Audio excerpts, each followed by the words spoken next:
Welcome to Emerging and Enterprise Entrepreneurs Podcast. I'm your host, Paula Anderson.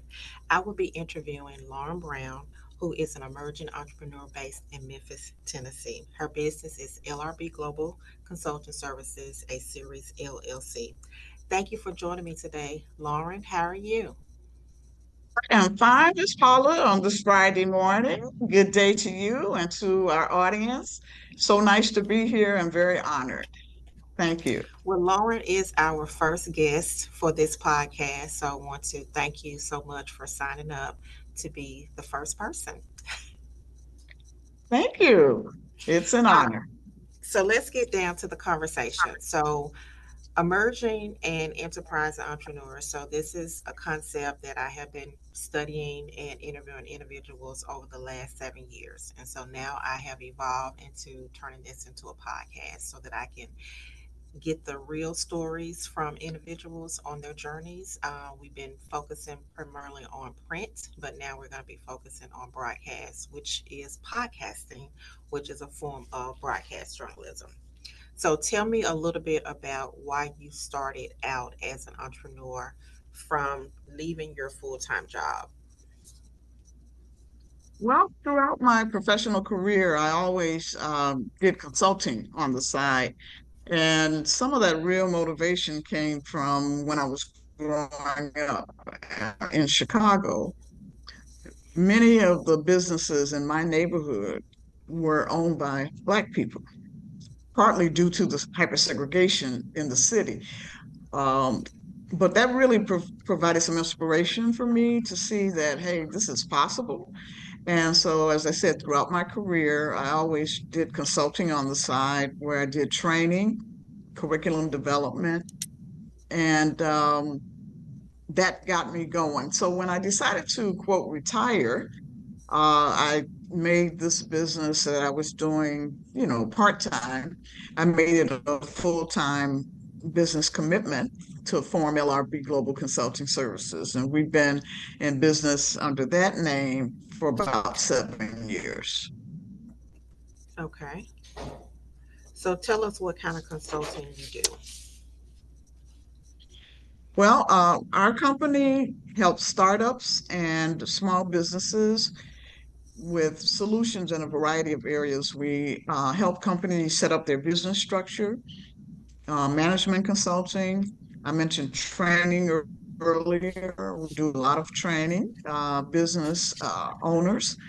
And one of our more recent focuses is on intellectual property protection and AI.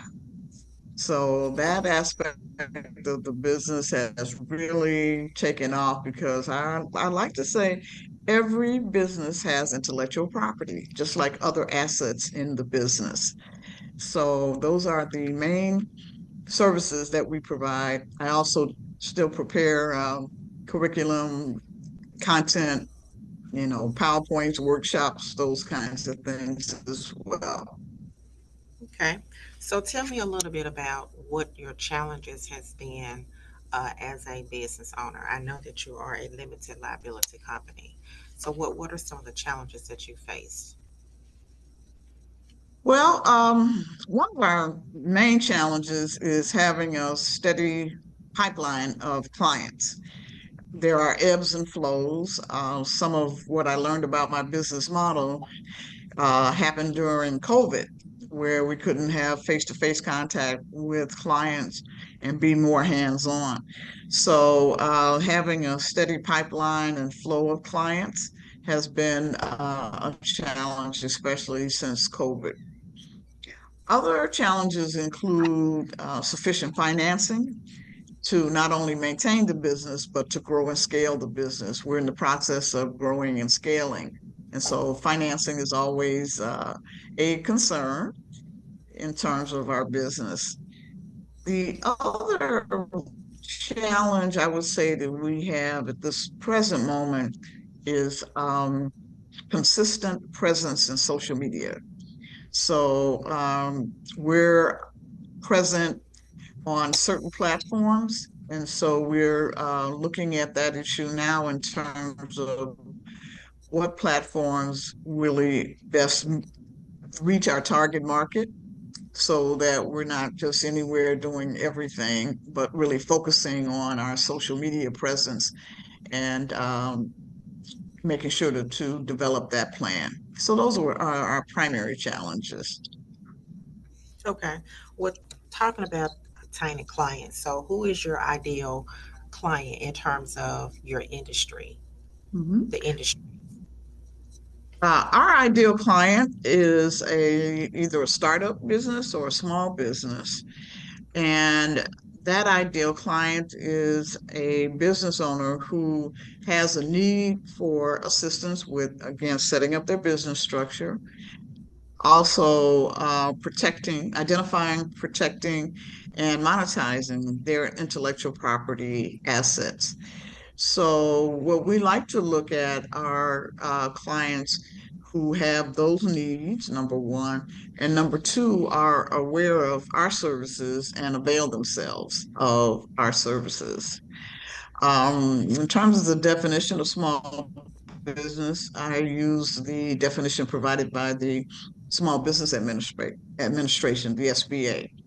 In terms of startup, it's somebody just getting started because my belief is that the earlier you have everything in place as far as your business structure, your management tools, your training needs identified, and protecting your intellectual property, the earlier you do that in the business, the better off your business is going to be.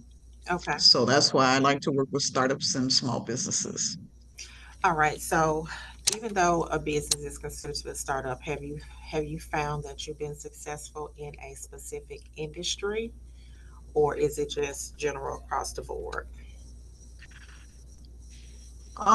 Because of our focus on intellectual property and AI, has happened recently with our leads has been those companies who are in the tech industry, those companies that deal with content creators and marketers, because that's really where a lot of what we do impacts. So I would say clients really range from those industries. And then I have a network of referrals. So some of the referrals come from a variety of industries, but consistently the tech industry, marketers, and content creators have been most of our referrals at the present time. Okay. Well, let's talk a little bit about intellectual property protection. So, what are some of the things that you try to protect the startups that you're working with on? Okay, there are basically four categories of protection. One is trademarks, and that relates to your business name. And really, your trademark is what protects your brand. So, your business name, your logo, if you have a slogan or a tagline, unique colors to your business, and any kind of what we call an industrial design. Those are examples of assets that can be trademarked because really with the trademark, you are distinguishing yourself from your competition. The second category is copyright. Copyrights protect original work and creations by human authors. And that has an impact now, given the evolution of AI and how it's being used. So, the content of your website, for example, any promotional materials, any marketing materials, books, ebooks, anything that is an original written creation expressed in a form and is created by a human author. Third category are patents. And patents generally relate to inventions and innovations. So the patent law protects creators and innovators and inventors in terms of their work. And then there's trade secrets, which, unlike the other three categories, trade secrets are internal controls that really help the business to protect its confidential information and its valuable assets through a series of internal controls. So those are the basic categories of intellectual property protection. Okay. Now, let's talk a little about artificial intelligence. I've been doing some research on artificial intelligence as it relates to the Mhm. healthcare industry. and how the models are going to be trained in order to do certain things. So tell us about the intellectual property side of artificial intelligence. Well, thank you for that question because there's a lot going on and it's changing on almost on a daily basis. But currently, the makes it clear that AI generated content, solely AI generated content, is not currently protectable under intellectual property law, not protectable under copyright, not protectable under trademark, and not protectable under patents. So basically, the challenge has been for the court system and the government to really, quote, catch up to how business is being done because artificial intelligence is being used in all aspects of business operations, creativity, and scaling. So uh, the US Copyright Office, for example, had issued two parts to a three-part report. And part two dealt with um, copyright protection in AI. That report was released in January of this year.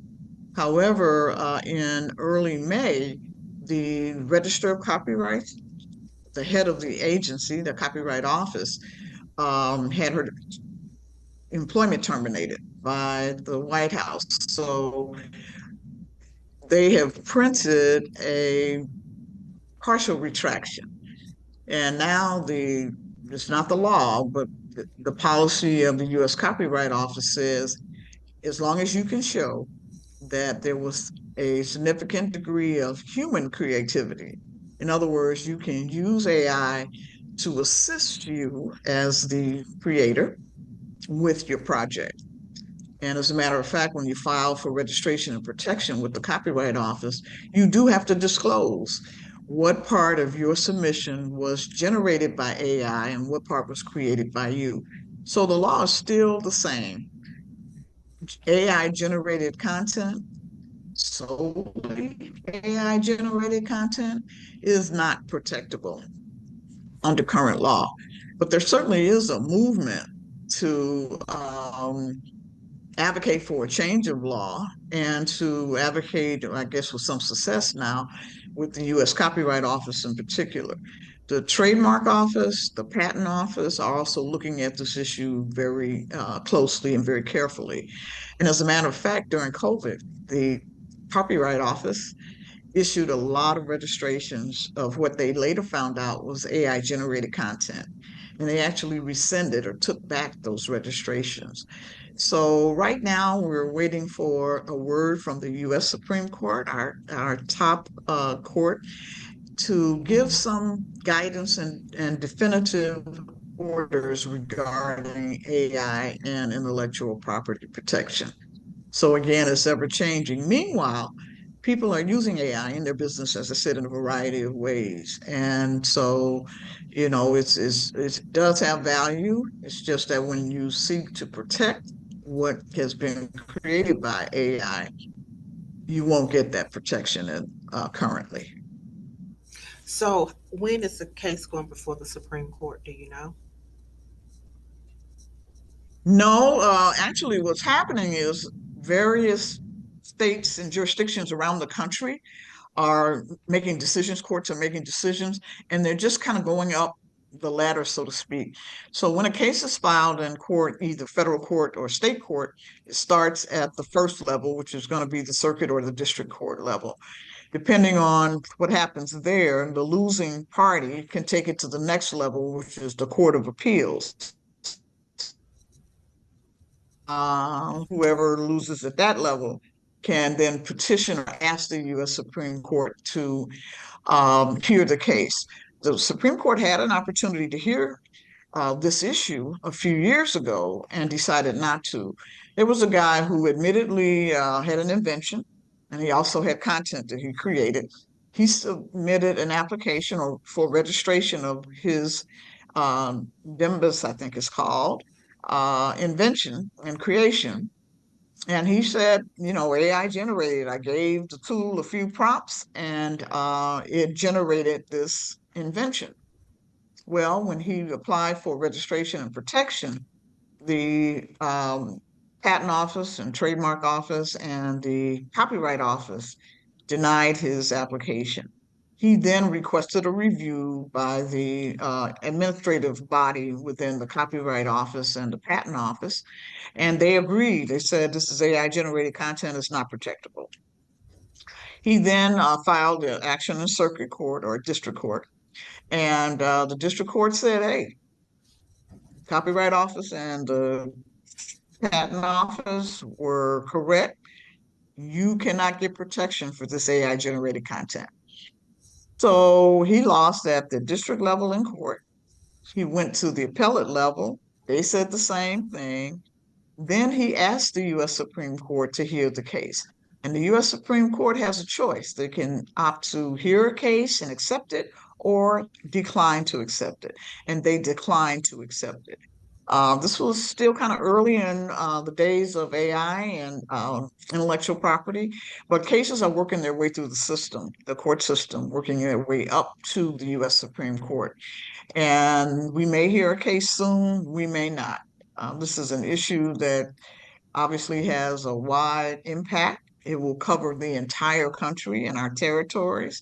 So the Supreme Court is being very cautious and deliberate about what case it would accept and review to decide this issue. Okay. So, Lauren, let's wrap up your interview by telling us some things that you would want to share with other entrepreneurs on their journey. Okay.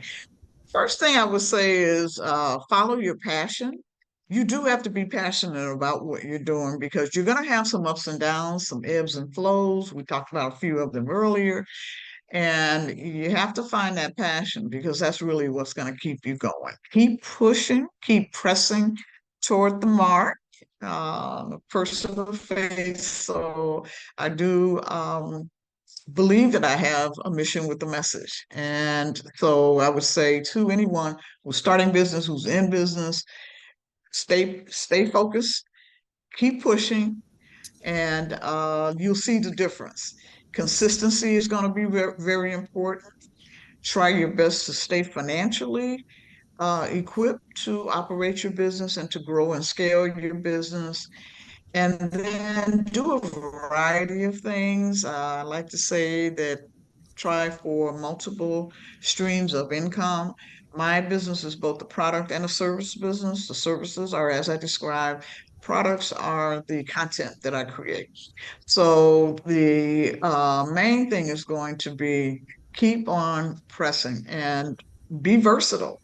I mentioned that we're doing a few things in our business. The social media presence is why there's a challenge there. But I think that as long as you, as a business owner, serve your clients well and serve your clients efficiently, then you will see the results.